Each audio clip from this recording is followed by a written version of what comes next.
السلام عليكم واهلا وسهلا باغلى وارقى متتبعات صحاباتي الزوينات والمهمات الغاليات، كي دايرين؟ لاباس عليكم؟ صحيحه عواشركم مبروكه باش ما تمنيتو ان شاء الله. ما تنساوليش انا مدعواتكم في هذه الايام المباركه وحجاجنا، الله يديكم ويجيبكم على خير والهلا يحرم شي واحد من ذاك المقام.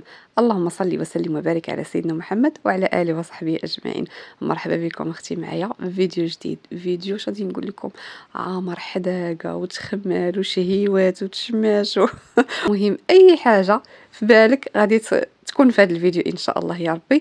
غير ما تنسينيش اختي واحد اللايك وتعليق زوين كتشجيع، راه والو اختي التشجيعات، والو والو والو، فينكم البنات؟ يلا لايكات تعاليق زوينه وتشجيع باش ان شاء الله نستمر. ملي كيكون تشجيع كيجيني واحد الحماس انني نستمر، ما كيكونش تشجيع حتى انا كنبرد وكنفشل كنقول صافي بارك عليا. المهم باش ما نطولش عليكم الفيديو نبداو بسم الله على بركه الله. غادي نحضر معكم اختي الخميره البلديه. هاد الوصفه عطاتها ليا عمتي وصايبتها، جربتها ونجحات معايا وقلت علاش لا ما نبارطاجيهاش معكم. كيف كتعرفوا الخميره البلديه عندها فوائد كبيره لصحتنا. خديت زلافه ديال الطحين القمح، الزرع بالنخاله ديالو. هاد الزلافه اللي عبرت بها القمح هو اللي عبرت بها الماء البنات يكون طايب. بغيتو ديروا الشعير ديروه، المهم بغيتو ديروا القمح ديروه بالنخاله ديالو، ما تصفيوش من ديك النخاله. ودرت عليها زلافه ديال الماء طايب. المهم ملي تخلطوا خص الخليط ما يكونش قاصح بزاف، راه مرخوف. الا شفتوا واخا درتو ديك الزلافه ومازال قاصح شويه على حسب النوعيه ديال الطحين واش غيتشرب لكم دغيا ولا لا، زيدوا. المهم خففوه واحد شويه، ما تخليوهش قاصح بزاف. هزوه بيديكم يجيكم عجينه خفيفه رطب. ودرت عليها البنات 3 ديال التميرات، حيدوا لهم العظم ديالهم وديروهم باش هكا كيخمر لكم دغيا. كتخمر لكم هاد العجينه، هاد الخميره هادي دغيا كتوجد لكم. خديت قرعه ديال الزاج، اي قرعه عندكم هكا ديال الزاج عندها الغلاقه كتزير مزيان ديروها. صافي خلطت مزيان ودرتها في القرعه وغادي نسد عليها. هذا النهار الاول البنات. هاد الخميره هادي كتوجد لينا غير على 3 ايام، ما هي على سيمانه ما اكثر. تبعوها بنفس الطريقه اللي غادي نعطيكم وان شاء الله غادي تعجبكم وغادي تولي معتمده عندكم. انا دابا راه بديت كنخدم بها، راكم عارفيني كنتعطل في المونتاج، ما كنحطش الفيديوهات هكا دغيا. كنمسح لها دوك الجناب وكنسدها وكتغطيوها وكتخليوها هكا في البلاكار في شي بلاصه هكا مظلمه، تخليوها حتى دوز 24 ساعه. المهم هذا النهار الاول. هذا النهار الثاني. بالنسبه للنهار الثاني البنات كتعريو عليها، كتشوفوا بحال مازال هي ما وقع فيها حتى شي حاجه. غادي تشدوا 2 المعالق ديال نفس الطحين اللي خدمتو به. نيت هنايا القمح بالنخاله ديالو 2 ديال المعالق كبار، كنزيدهم فوق ديك الخميره اللي وجدنا الاولى اللي ما وقع فيها حتى شي حاجه. النهار الاول ما غادي يبان لكم حتى شي فرق. وهنا غادي ناخذ نص كاس ديال الماء سخون، ماشي طايب بحال كيف ما درنا في الاول. ديك الزلافه الاولى طايب، هذا غير كتسخنوه، المهم ما يبقاش بارد، سخون وصافي. وكتزيدوه، كتاخذوا واحد المغرف ديال العود. من الافضل البنات تستعملوا الزاج اولا الطين، وتحركوا بالمغرف ديال العود من الاحسن، ما تحركوش زعما بمعلقه عاديه. صافي كنخلطها، نتوما كتشوفوا كيولي القوام ديالو مرخوف. شحال ما كان القوام ديال هاد الخميره مرخوف شحال ما كتخمر لينا وكتوجد لينا دغيا. صافي كنخلط مزيان مزيان وعاوتاني نفس العمليه. كتاخذوا شي كاغيط كتمسحوا به دوك الجوانب هكا باش ما كينشفوش وكيبسوا ليكم تمايا. كتهبطوا مزيان بالمغرف ديال العود. وداكشي اللي كيبقى لكم في الجناب حاولوا تمسحوه. صافي كنغطي عاوتاني ردوها للبلاكار. هذا اليوم الثالث، هذا النهار الثالث غادي تلاحظوا الفرق بلي ان الخميره مازال ما فاضت، ولكن شوفوا دوك الفقاعات. اذا راها ناجحه. ملي كتشوفوا دوك الفقاعات وتبارك الله الحجم ديالها الضعف، صافي عرفوا الخميره راها غاده مزيان ان شاء الله وراها ناجحه. النهار الثالث البنات كذلك غادي تزيدوا 2 ديال المعالق ديال الطحين من نفس الطحين باش خدمته، وغادي تزيد عليهم نفس الحاجه نص كاس ديال الماء سخون، سخون عادي ماشي طايب كيضرب بالسبوله. وكذلك غادي تخلطوا. كتشوفوا القوام ديالو ما تقلش بزاف، شويه مرخوف. حركوا مزيان صافي. وعاوتاني حيدوا دوك الجوانب اللي كيكونوا لاصقين وصافي وغطيوها وخليوها النهار الثالث. هذا هو النهار الثالث. انا البنات قبل ما يوصل الغدا اللي هو نهار الرابع، اليوم الرابع في الليل لقيتها ما شاء الله فاضت. انا كنت باغا نعجن بها زعما النهار الرابع، ولكن ها انتم هادشي قديتو في العشيه اللي وريتكم. زدت لها دوك 2 معالق وداكشي النهار الثالث. صافي قلت الغد اللي غتصبح ليا مزيانه هي ديك غادي نعجن بها. ولكن في الليل البنات ما شاء الله الخميرة فاضت. اذا راها ناجحه. هذه هي الطريقه باش كتصايبوا الخميره البلديه. غادي نشارك معكم كيفاش تبقاو تحتفظوا بها، كيفاش تبقى عندكم مده طويله، اللي ما كتعجنش ديما حيت انا ما كنعجنش دائما. المهم هنا كنوريكم باغا نصايب بها الطوست. هو اللي بغيت نصايب بهذه الخميره أو اللي صايبتها اول مره. صافي درت هنا القياس ديال الطحين، واش درت تما 2 زلايف تقريبا هكا ديال الطحين، ومن بعد كنخوي عليها ديك الخميره كامله، كنخلي غير شويه في القاع ديال ديك القرعه ديال الدجاج. صافي البنات، هنايا درت الطحين اللي غادي نعجن به وزدت عليه ديك الخميره، وغادي نعجنو في الاول بيديه كنجمعو، كنزيد عليه الماء دافي. شوفوا البنات، العجينه اللي غتبغيو تعجنوا بالخميره البلديه ما ديروش ليها الماء سخون باش ما تقتلاش ديك الخموريه ديالها وما تعطيناش المفعول، وكذلك بارده غتبقى لكم تمايه. ديروا الماء دافي. هنا البنات قبل ما ندير لا ملحه ولا حتى شي حاجه، شوفوا هزيت واحد الكره هكا بيدي ورديتها لديك القرعه. غادي نعاود نمسح الجناب ديال ديك القرعه وغادي نسدها. بغيتو البنات تعجنوا بها الغد ليه، خليوها غير بحال هكا وغطيوها وخليوها في هكا فوق البوطاجي. بغيتو تعجنوا بها من هنا 3 ايام ولا سيمانه ولا على حسب اللي ما كتعجنش بزاف، ديريها اختي في الثلاجه. وشوفوا هاد المره هادي ما تغطيوهاش بالغلاقه ديال ديك القرعه. من الاحسن غطيوها بشي كتانه شي زويف هكا، من الاحسن. انا دابا صافي غير المره الاولى فاش يلا فعلتها اللي غطيتها بالغلاقه مزيره، اما من بعد غطيوها غير بشي كتانه البنات. صافي دائما هكا كيفاش كنديروا الخميره باش كتبقى عندنا دائما. قبل ما نزيدوا الملحه في العجينه ولا اي حاجه بغينا نزيدوها، كنحيدوا واحد الكره وكنردوها ونخليوها. كنا غنعجنوا بها الغد ليه، نخليوها غير فوق سطح العمل كتصبح فايضه. بغينا نخليوها يومين 3 ايام، كيقول لكم 3 سيمانه ولا اكثر، غطيها وديريها في الثلاجه. تا تبغي تخدمي بها تجبديها بليله قبل ديك الساعه. نوريكم راه عجنت بها حتى الخبز من بعد في فيديو اخر ان شاء الله. المهم هنايا بالنسبه للخبز الطوست درت فيه طحين الكومبلي كامل هكا بالنخاله ديالو، درت عليه الملح من بعد ما حيد ديك الكره، ودرت الزرارع البنات. درت شويه ديال الزنجلان، شويه ديال زريعه الكتان. درت الزرارع باش حتى داك الزرارع كيحيدوا ديك الريحه ولا المذاق ديال الحموضه اللي كتكون في الخميره البلديه، وهي راه كتكون غير في الاول، من بعد كتولي داك الحموضه ديالها كتنقاص ما كتبقاش تبان نهائيا.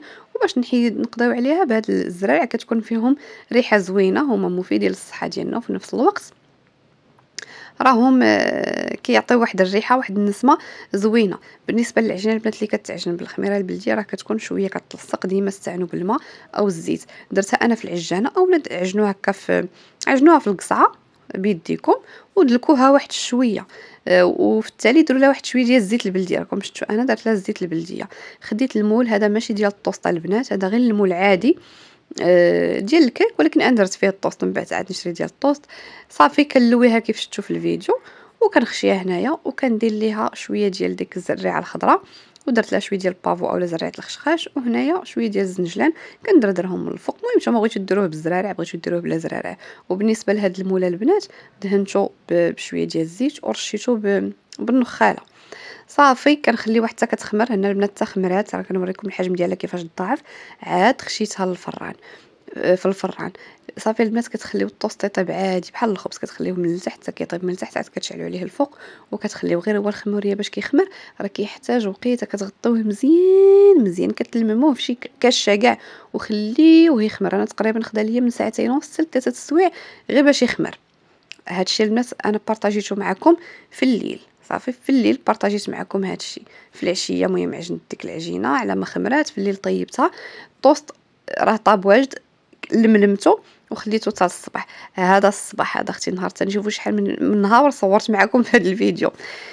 ايوا اختي منين طاب الطوست ديالي حيدته لويته في واحد الزوياف في واحد البلاستيكه وخليته حتى لهاد الصباح هذا. وقبل ما نبارطاجيه معكم ونوريه لكم مشيت اختي نعستو فوقته. المهم بزاف د الحوايج اللي درنا هذا النهار الويكاند البنات. صايب معكم ديتوكس اختي رقم 2. فايت لي درت معكم ديتوكس رقم 1 دوزنا به 5 ايام وارتحينا 5 ايام. عاوتاني دابا الديتوكس رقم 2 غنديرو معكم هاد ال5 ايام وغنرتاحوا 5 ايام.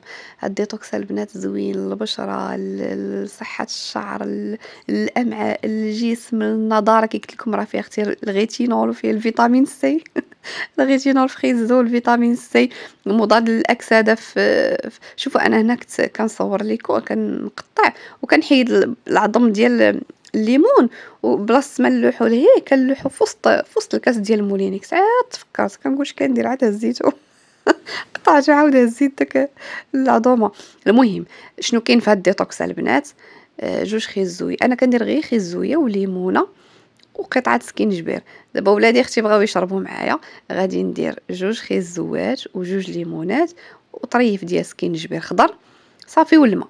الماء عمرتهم ديك القله، انا القله قلت لكم كنعمر الماء فيها في الليل والصباح كنبقاو نشربوا منه، ونيت مزيان ندير في هاد الديتوكس من الماء ديال القله. كيف قلت لكم التراب كيحيي الماء، راكم عارفين. ضروري من الكلور، ضروري شحال من حاجه كيديروها لنا في الماء اللي كنشربوه في الروبين. اللهم نحيوها اختي.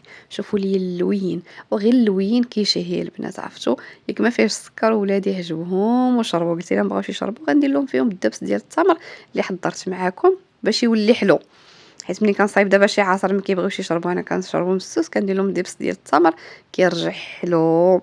هانتوما اختي، ها هي هذوك خليتهم لولادي حتى نعطيهم اليوم، حيت راه مازالين اختي ناعسين. يلاه تيفيقوا، قلت لكم دابا الويكاند انا فقت قبل منهم، غادي نجلس نشرب هاد الديتوكس، هاد القرعه هادي وانا معاكم.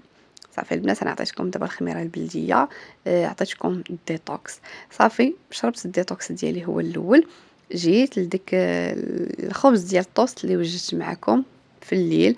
وكيف قلت لكم هو الا وجدتوه بالصباح غطيوه ما تقطعوهش حتى الليل، ولا وجدتوه بالليل غطيوه ما تقطعوهش حتى الصباح.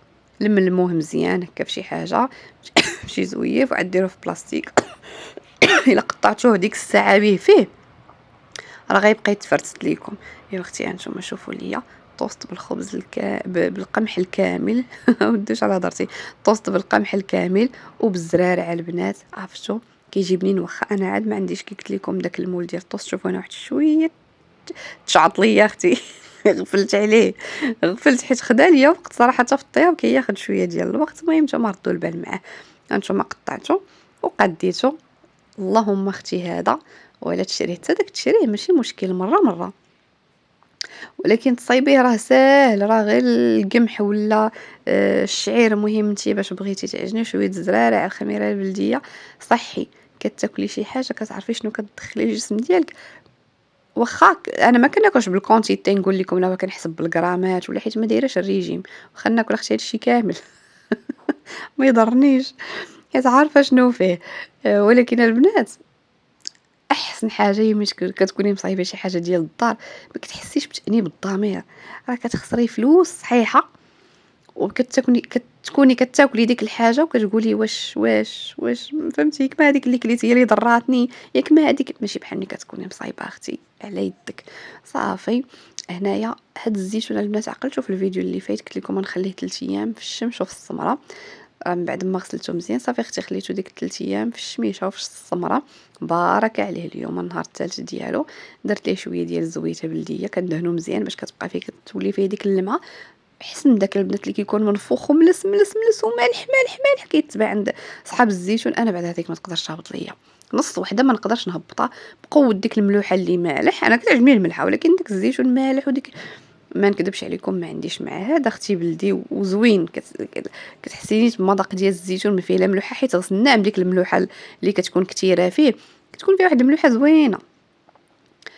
وصافي غادي نوجد اختي فطور ديالي عادي كيف قلت لكم. شوفوا البنات انا راه كنفطر عادي، كنتغدى عادي. العشاء اللي وليت كندير كاسكروط وعشاء، صافي كنديروه بكري كاسكروط وعشاء. كنحاولوا ناكلوا شي حاجه هكا اللي مشبعه نشبعوا بها. وصافي في العشاء تقدري تاكلي واحد الطانون، واحد شي حاجه هكا ديال الديسير، شي فكوسه، فهمتوني.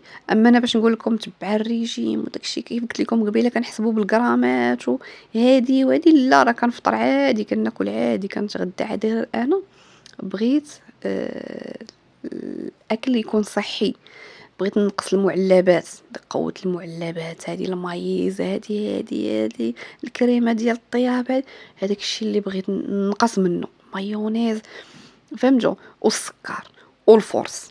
السكر البنات هو اكبر عدو للجسم، والفورس. شوف انا كنوريكم الجبن والكونفيتور. داك الكونفيتور البنات راه ديجا شاركته معكم. زيرو سكر وفيه المذاق زوين.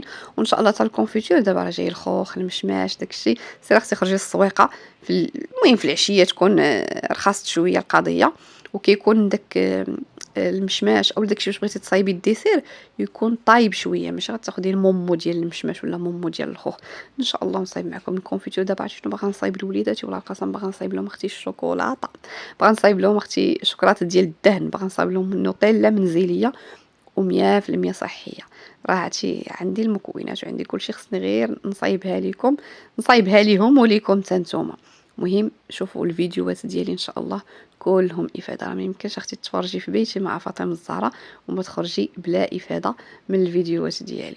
انا درت شويه ديال البيض قليته في الزيت البلديه، درت عليه مليحه والكمون صافي شويه الكركاع التمر، المهم داكشي اللي حطيت. كي قلت لكم قبيله كنت كنهضر وكنبقى نقص، كنبغي نقول لكم جميع المعلومات وكنلقى راسي فاش كندير المونتاج وكنسالي الفيديو شحال من حاجه قسما بالله الا بغيت نقولها لكم وكننسى.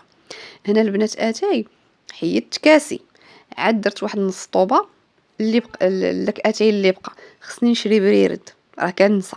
خصني نشري بريرد صغير، يلاه يهز لي اختي واحد الكاس ولا كاس ونص باش جوج كيسان كاع، يهز لي جوج كيسان باش نبقى نعمر ليهم برادهم فيه غير نص طوبه ديال السكر وبرادي انا كيكون صغيور يهز لي واحد الكاس ونص جوج كيسان ديال اتاي بلا ما نبقى عاد كوب كاسي عاد زيد لهم السكر في برادهم. هادشي اللي كاين. المهم هذا هو الفطور ديالنا، اللهم اديمها نعمه يا رب، احفظها من الزوال. عرفتو كديري داك الجبن في داك الطوست وديري عليه داك الكونفيتور يا سلام. وكي قلت لكم البنات صافي انا ضربت على الفرماج ما نبقاش نشري، غنبقى نشري ان شاء الله غير الجبينه. ايوا صافي من بعد ما فطرنا بغيت نبارطاجي معكم هاد لا كوموند هادي اللي وصلتني صراحه، مكوموندياها من شحال هادي يلا وصلتني اختي النوبه. المهم البنات هاد لا كوموند مكومونديها من عند شيماء اللي فايت لي واخده من عندها هادوك الكوفرليات او الكشميرات ديال بيتي وعجبوكم والحمد لله كومونديتوهم. واحد اللي توصلت بالكوموند ديالها عجباتها صراحه، عندها الكاليتي البنات فهادشي ديال الفراش. الزربيه اللي عندي وسط الدار اللي طالقه وسط الدار ديك الطويله صدقات غزاله البنات والله الا ما كتزعزعش من بلاصتها، واخا الزليج كيزلق شاده بلاصتها وزوينه وداك اللون ما كيبينش الوسخ. راكم عارفين اللي عنده الدراري.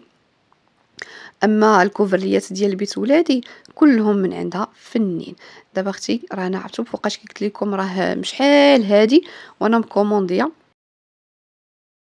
والله الا هي الله يحسن العوان صراحه يديها بوحدها وكتخدم غير من الدار مع. وشوفوا انا راه مجربه لي كوموند ومجربه تجاوبي الناس ومجربه لومبالاج ومجربه شحال من حاجه. راه لا اله الا الله محمد رسول الله. بقاو ناخذوا الاعذار لبعضياتنا حيت عمدا كتقول لي يا اختي فاطمه الزهراء راه ما كتجاوبش ديك السيده. والله الا حتى انا البنات الا هذا بشحال وانا مكومونديه يلاه وصلت لي النوبه اختي باش غادي نديه. ولكن شوفوا اللي خديتوها من عند شيماء خذوها بعينيكم مغمضين. انا زعما كل ما صدقوش ليا داكشي اللي واخده من عندها ماش نبارطاجيه معكم نهائيا. اما راه هي راه نخلي لكم النمره هي اللي دايزه دابا على الشاشه.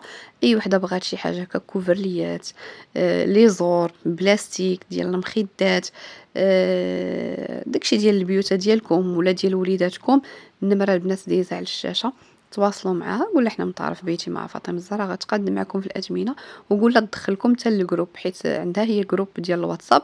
الا ما كنتيش داخله اول مره زعما غتواصلي معها قول لها تدخلك للجروب وراه غتشوفي كلشي كتحطو بالاثمنه. اي حاجه بغيتيها عطيها غير العبار انت ديال الناموسيه ديالك ولا ديال وليداتك ولا حيت كاين ناموسيات كبار ناموسيات صغار، عطيها العبار اولا سكريني بحال هذا الا عجبك. دابا نوريه لكم البنات كي جا في التفريشه في التالي ندير لكم واحد الصوره تشوفوا كي جا في التفريشه. سكريني يقول لها بغيت بحال هذا ديال بيتي مع فاطمه الزهراء. اللي جات من طرفي راه كتصايب كدير اثمنه صراحه زوينين. وكيف قلت لكم راه الكاليتي كتصبنوا. انا راه عندي الكوفرليات ديالها ديال بيتي دولادي كتصبني كيف كنقولوا صبن ورد ما كيكشفوا ما الثوب ديالهم زوين صراحه. حتى هذا عجبني هذا الكري هذا اختاريت مهم فيه الديكرادي ديال الكري. صافي البنات كيف قلت لكم هنايا من بعد الفطور جمعت ديك الروينه ديال الفطور.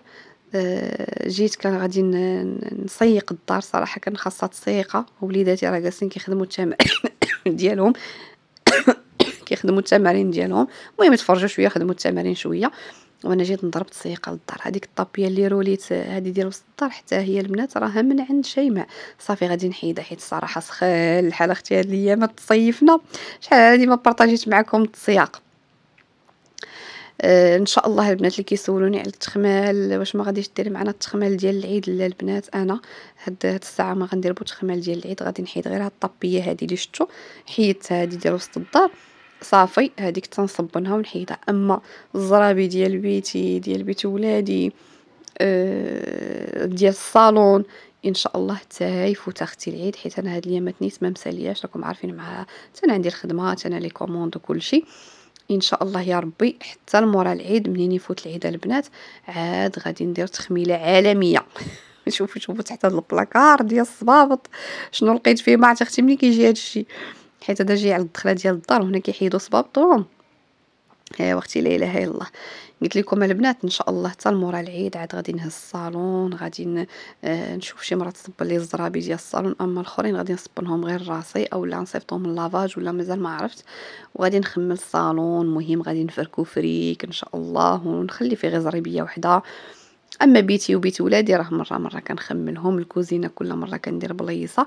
المهم اي حاجه غنبارطاجيها معكم ان شاء الله، ولكن كيف قلت لكم بالنسبه للتخمال الكبير ديال التصبان ديال المانط وديال الحكان ديال الزرابي وديال دوك الكويطات تاهم خصهم يتصبنوا، غسيل السراجم، المهم داكشي الكبير البنات حتى يفوت العيد. وكل نهار غادي ندير حاجه تنكمل ان شاء الله. بالنسبه للزرابي الكبار هما اللي غادي نصيفطهم من لافاج، اما حتى الماط كل نهار غادي نرقد مانطا في الليل والصباح نشتف عليها بارك عليه، عاوتاني نغد ليه هكاك تنكمل المانط اللي عندي.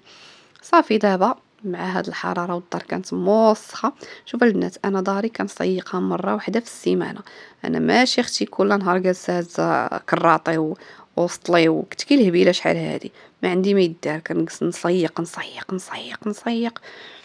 والله واخا تسيقي بعد هاد الزنقه حنا اللي ساكنين فيها، انا قهراتني الغبره، عرفتي لواحد الدرجه راه ما يمكنش. عرفتي كتمسحي الا مسحتي في الصباح، في الليل يتغبر لك داكشي، الا مسحتي في الليل الصباح وما يمكنش تبقاي ساده، راه ما يمكنش اختي، راه الصهد وتبقاي ساده، ضروري كتنفسي شويه، كنسدو شويه وننفسو شويه. ايوا المسيح راه ما نقولش لك والله الا طلع لي في راسي المسيح. اختي كنحاولوا حتى على صحتنا. المهم انا قلت لكم السياق عندي مره واحده في السيمانه، وفي وسط السيمانه كنجفف اختي مره ولا جوج. طواليط الدوش دائما هذيك راه تدويزه خفيفه، والشطابه راه هذيك يوميا تقدري تشطبي حتى 10 المرات في النهار. سبيراتور حتى هي نافعانا. انا كنوريكم البنات دوك الزرابي اللي حيت نشرتهم هنا في البالكون، المهم يتشمشوا وسميتو وصيقت البالكون، ضربت له التصيقه.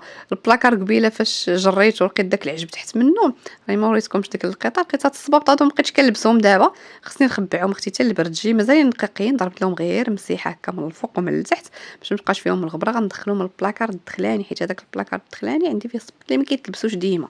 شوفوا ها نتوما البالكون، مسحت هاد النشار، مسحت السرج، مسحت ديك الفوقاني ديال الماكينه، المهم كلشي دوزت له البنات مسحه ورديت كلشي كيشعل. الله يا اختي على راحه، عاد قلبك كيتفاجا. من بعد ما ساليت اختي جيت فرشت هاد بيت النعاس، حيت داكشي باش غادي نديرو يتصب الفراش الاول اللي كان. شوف البنات لبست ليزار، حيت انا مع شيماء خديت هاد ليزار وكيجي مع جوج ديال المخاد، ليزار بلاستيك وجوج المخاد، وريتكم بعدا في الاول ليزار بلاستيك وجوج المخاد كيجيو. عاد خديت من عندها كوفرلي وجوج المخاد، فهمتوا؟ وبالنسبه للغديوه كيف كتقولوا لي بارطاجي معنا فطورك وغداك. نهار كامل الوجبات.